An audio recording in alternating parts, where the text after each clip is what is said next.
Тише. Блядь, сколько мне? Да, и ты сейчас так вышел, ты Саша.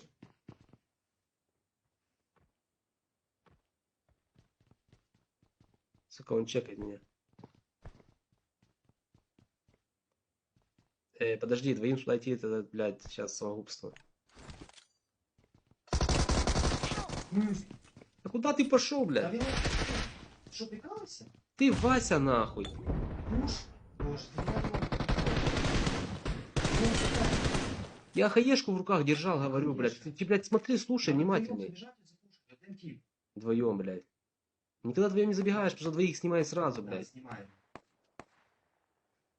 Бать ты гонишь, нахуй. И учиться играть, наверное, нормально, команду. Ты слушай. Ты стоял по полчаса, ждай пока. Слушать надо внимательно. Что слушай?